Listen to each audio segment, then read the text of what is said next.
We give you the facts, it's not what you think. Popeye Newsling, Young King, 1 yard, bless. Good morning, Popeye. Grandma watch Popeyes every morning and every night. What am I think? What am I think? You're listening to Popeye News Links. This is the Admiral Tibet who I represent, and remember, the time is so serious, cantankerous and dangerous. This is Popeye News Links. Greetings viewers and subscribers. So tomorrow, Thursday, May 2, all road leads to the Catherine Hall Sports Complex. It's the Area 1 Police Sports. May I talk about Westmoreland versus Trelawney versus St. James versus Hanover. Go out and see the police officers competing against each other. May I talk about tug-of-war. May I talk about long jump. May I talk about running events. May I talk about high jump. You name it. That's tomorrow, starting early in the morning at the Catherine Hall Sports Complex in Montego Bay. Admission is free. Go out and see the police officers competing against each other. Don't miss it. In today's journey, we're heading towards, as a matter of fact, change our plans. We are heading towards St. Ann instead. We are still in the hills of Hanover. So continue to sit back, continue to relax, and continue to enjoy this North Coast journey with me. Alright? Now, first up, last month I carried a story. It was about a Canadian citizen named Kadie-Ann Spencer. She was a 32-year-old healthcare assistant living in Toronto, Canada. I told you that Kadie-Ann Spencer and her 4-year-old son, they arrived in Jamaica on Wednesday, March 3, and they were staying at a house in the Wakefield area of Trelawney. On Good Friday, March 29, Kadie-Ann, she became ill and she was taken to the Falmouth Hospital that day. She was admitted in hospital. She was discharged from the Falmouth Hospital on Sunday morning, March 31. She returned to the house where she was staying at Wakefield. Early the next morning, Easter Monday, April 1, Kadie-Ann, she started feeling worse than before. As a result, she was taken back to the Falmouth Hospital where she was admitted in the ICU department. But on Wednesday night, April 3, at minutes to 8 o'clock, Kadie-Ann, she died in hospital. At the end of the stories, I'm going to be playing a video with Kadie-Ann's father. Him have a whole heap to say. Trust me, you're not going to want to miss all that Kadie-Ann's father have to say. Stand by for that. In this report, detectives at the Westmoreland Sissoko office, they are searching for a tongue raper bull. He's popularly known as Bobby or Oney. He used to live at Silver Spring in the Little London area of Westmoreland, but we are learning that he's now hiding out in the parish of Hanover. Silver Spring people, Hanover people, if you have any photo of Bobby, please send it to me at 876-458-9111. That's 876-458-9111. The allegations are that sometime in March, the mother of a 10-year-old girl sent her to a shop in the community. She was passing Bobby's house, who she knew before. Bobby, he called her over to his house and the young girl went. It is alleged that Bobby, he held her down and used his tongue to sexually assault her. Not only that, Bobby, he recorded it on his cell phone. He apparently sent the video to someone and very soon, that video went viral. As a result, the police were contacted and an investigation launched. So, tongue raper bull Bobby, he's now wanted by the police. And talking about raper bull, yesterday I carried the story of a guy named Davian Smythe. He was charged for rape, abduction, and other offenses. Someone sent me that WhatsApp message this morning, and there is Davian to the left of your screen. The person said, "Good morning, Papa. You carried a story last night about Davian Smythe. I must tell you that 7 years ago, he did the exact thing to a female I know. He went to her workplace and told her some story about her mother being sick to get her to go in his car because she had ended the relationship. He took her home and sexually assaulted her and filmed it. He then hacked her Facebook page and posted her doing all kind of stuffs to him. It was reported. The police took his laptop. Nothing came out of it. If you should do an appeal asking for females to come forward with regards to similar treats from him, I am sure there would be many. If it was America, I am sure that many young ladies would come forward. It's goddamn time for him." Thank you for reading my text. So, hear me now. If any female want to come and share their story about that animal on your screen, send me a WhatsApp message to 876-458-9111. No worry yourself. Over here, so, your identity, your security will be well protected. Alright? In this next report, the Negril police, they have arrested and charged a 24-year-old female for wounding one of her co-workers. Her name is Shamoy Lewis, and she's living at Whitehall in Negril. Reports are that on Sunday afternoon, April 28th, about 5 o'clock, Shamoy, she was at work at the Rick's Cafe at West End in Negril when an argument developed with she and a 25-year-old co-worker. That co-worker is also a waitress. It is alleged that Shamoy, she used a wine bottle to hit her co-worker to the left side of her head, causing a wound that bled. As a result, a report was made to the police, and Shamoy, she was charged for unlawful wounding. So, she'll be going to the courts shortly. In this next report, it is possible that you might have heard that this guy, he was wanted by the police, but you don't know the details. Over 12 years ago, on the night of December 19, 2011, about 9 o'clock, a female, she was 25 years old at the time.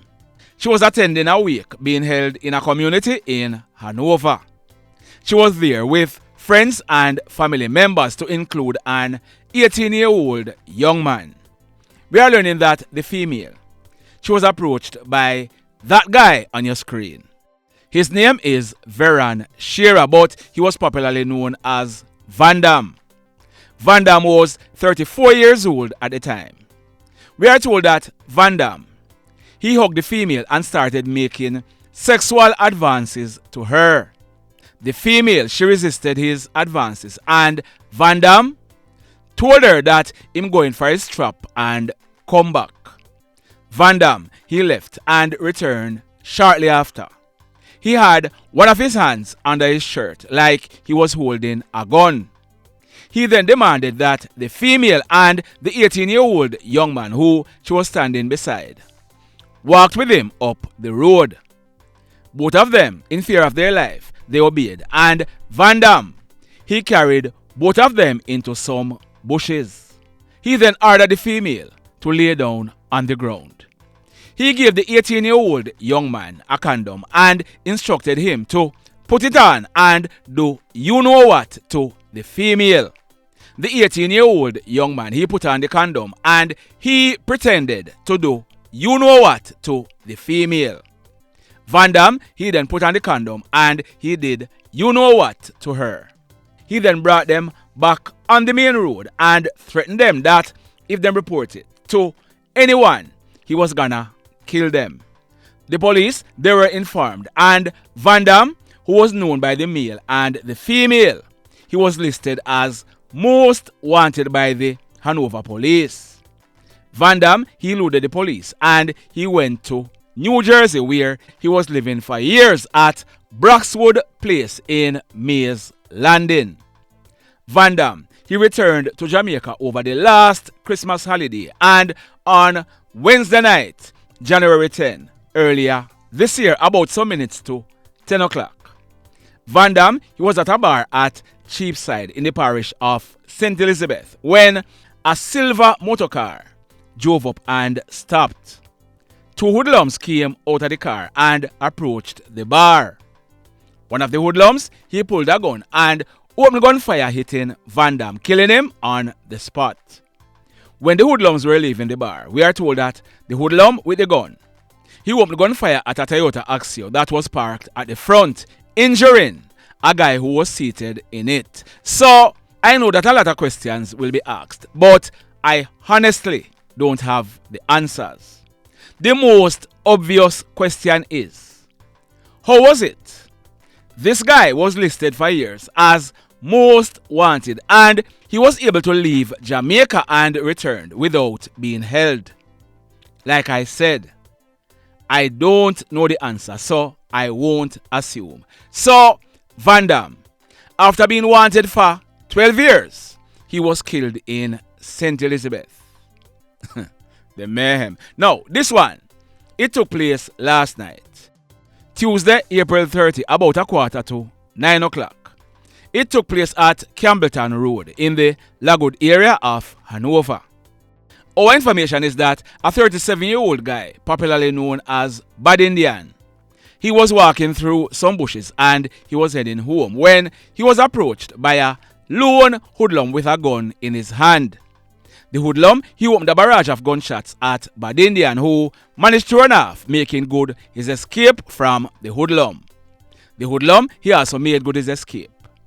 Kadie-Ann, he received multiple gunshot wounds to his chest, his abdomen, his right side, his right shoulder, and his right hand. His right hand was also broken. The police, they were called and they rushed with Kadie-Ann to a nearby hospital where he was treated and admitted in a serious condition. The mayhem. Now, over in St. James, we are learning that a few minutes after 3 o'clock early this morning, Wednesday, May 1, a 25-year-old female bartender, her baby father and their child, they were fast asleep in their home at Capital Heights in St. James when about 6 hoodlums, armed with rifles and handguns, they went there pretending to be police officers. The hoodlums, they opened gunfire, hitting the female to her abdomen. The child nor the baby father, they were not harmed. Up to the time of recording this video, we hadn't gotten any update as to her condition, but earlier this morning, she was admitted in a serious condition. The mayhem. Now, the same set of hoodlums, they then journeyed to Unity Crescent in the Farmill area of Green Pond. That guy on your screen, his name is Brent Benjamin St. George Boothe, but he was popularly known as Brentus. On January 29, just gone, Brentus, he celebrated his 21st birthday. Brentus was at home when the same set of hoodlums went there and pretended to be police officers. They knocked up Brentus, who went out to them. The hoodlums, they executed Brentus, and when Mr. Execute, the hoodlums fired over 10 9mm bullets, over 5 AK-47 and 8 M16 bullets into Brentus. We are told that when the smoke was clear and persons went and made checks, Brentus, he was seen lying face down in a puddle of water outside of his apartment. He died on the spot. The mayhem. So let me ask you something. Let me ask you something. Have you hit on the love button as yet? If you have not yet done so, remember to hit on it. Also, if you are over here watching our videos and you have not yet subscribed, hit on the subscribe button. As also, hit on the notification bell. Then click all so that whenever we drop a new video, you will be one of the first to be notified. Now, listen me carefully. The next live stream that we'll be doing will be a celebration. We now need less than 600 subscribers to reach the 250,000 mark. We are hoping to achieve that by Saturday or Sunday. So, tell a friend to tell a friend. If you come over here, so come subscribe. Because this weekend, we are going to pop champagne and celebrate. Remember me tell you. And once again, you know, Tankono. In the final story for today, there is currently a conflict taking place in the Green Island police area of Hanover. Well, there is more than one conflict, but this conflict involves the Salt Spring and Lagood communities. Ever since Wade Phillips, also known as Scatter, was shot and killed at Bloody Bay Beach in Negril, there has been reprisals, and may I talk about innocent persons have also been affected. There is also word on the street that hoodlums, they are saying that anywhere them see certain guys from Salt Spring or certain guys from Lagood, dirt for them. That guy on your screen, he's from Lagood, and he was said to be close to Scatter, the Lagood Dan who was shot and killed. His name is Timoy Morris, but he was popularly known as Tim. On January 14, earlier this year, Tim, he celebrated his 21st birthday. Are you seeing the coincidence? Brentus, he was 21 years old on January 29. Tim, he was 21 years old on January 14. Tim, he lived at Dam Road in the Lagood area. We are told that early yesterday morning, Tuesday, April 30, about 8 o'clock, Tim, he went to a shop at the Orange Bay Square to buy rum and boom. While he was in the shop, a barrage of gunshots were heard being fired. When the smoke was cleared and persons went and made checks, the lifeless body of Tim was seen lying on his left side in a pool of blood. He was dressed in a multicolored t-shirt, blue jeans pants and a plaid underpants. The police, they were called, and when they inspected Tim, he had received multiple gunshot wounds to his head and his upper body. From all indication, Tim, he died on the spot. When the police processed this crime scene, 10 9mm spent shells were recovered from the scene. The mayhem continues. And now, here is Kadie-Ann Spencer's father. And this video is courtesy of Natalia T. on TikTok. Go and check out her page. Look and listen. Hi guys, my name is Donovan Spencer. I want to share my story with the world. My daughter's name is Kadie-Ann Spencer. She was online church. She was online church with a pastor named Sean Headman living in Boston, Massachusetts. My daughter was a good girl. She was trying to do the right thing, change her life around, try to live a life that pleasing to God. She was doing the right thing.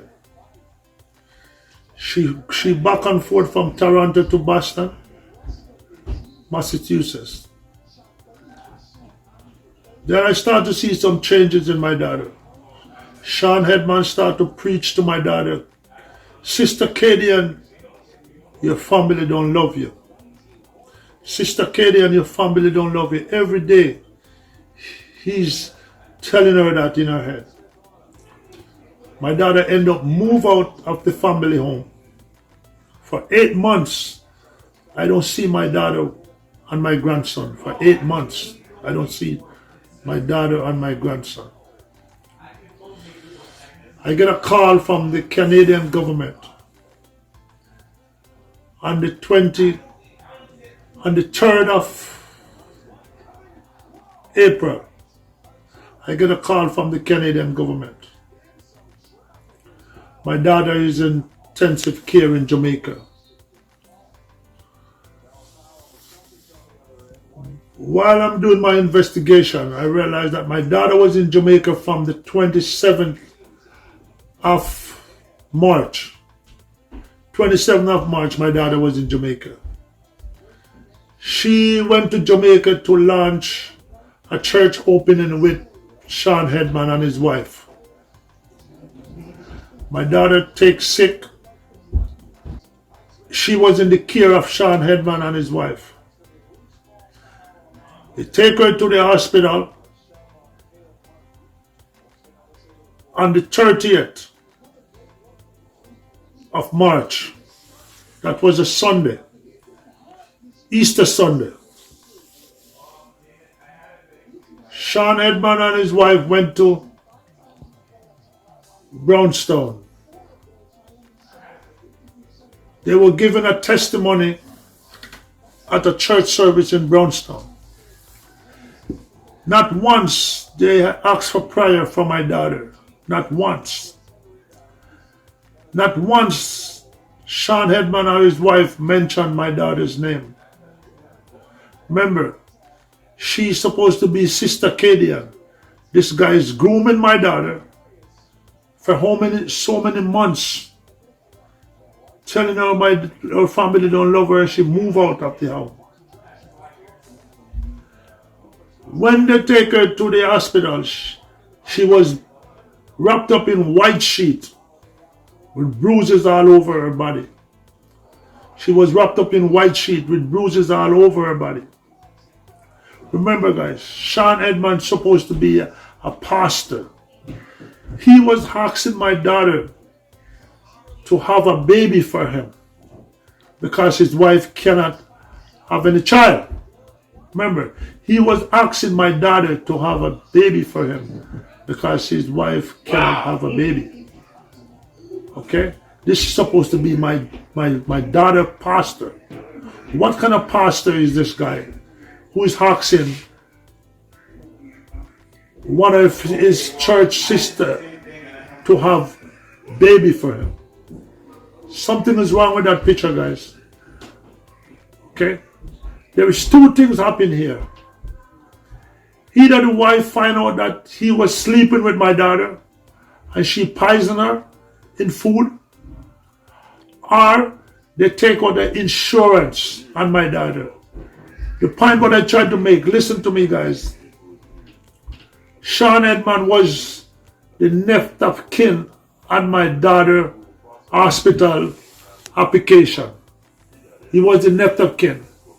So that's where the insurance hit come out. Because my daughter, remember, she cut off the whole family for 8 months. Nobody know where she's at.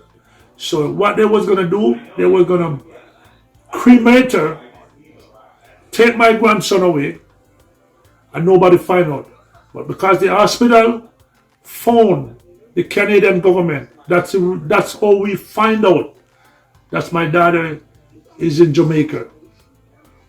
Sean Headman, when my grandson asked him, I want to go see my mommy in the hospital, he tell my grandson, no, your mother is dead.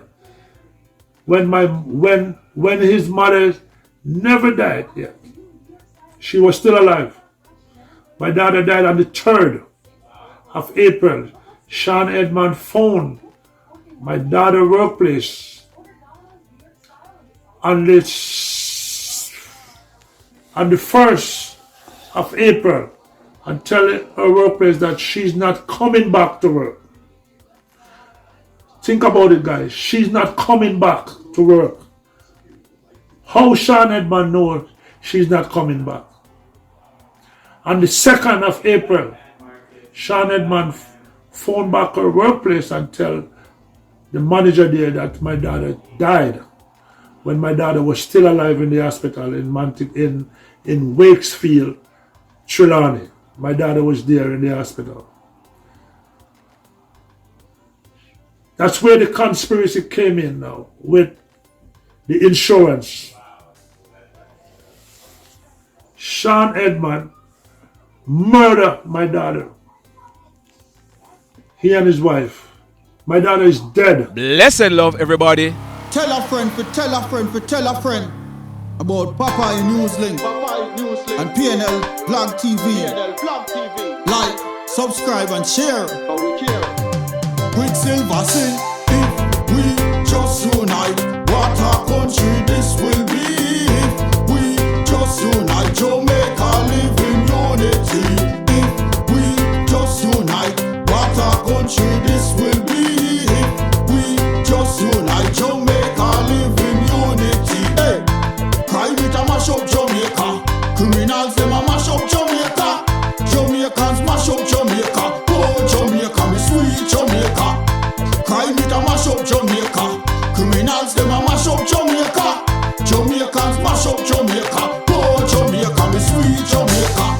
I coulda sunshine or rain. Jamaica, no problem, no pain. Rude boy them no out can't tame, but me want me country back. Give me country back. To the street and the lane. Everybody them start complain. Bloodshed, what a shame, but me want me country back. Give me country back. Crime it a mash up Jamaica. Criminals them a mash up Jamaica. Jamaicans mash up Jamaica. Oh Jamaica, me sweet Jamaica. Crime it a mash up Jamaica. Criminals them a mash up Jamaica. Jamaicans mash up Jamaica. Oh Jamaica, me sweet Jamaica. Jamaica, Jamaica, the land of the sun. Jamaica become now the land of the gun. East and north and south when me turn. Country and town, man a pay blood a run. Murder, don't you baby me hear them a murder. Cut it out, tell them no gonna further. Man a dead like cancer and bird, yeah. Who no listen them a word, yeah. Crime it a mash up Jamaica. Criminals them a mash up Jamaica. Jamaicans mash up Jamaica.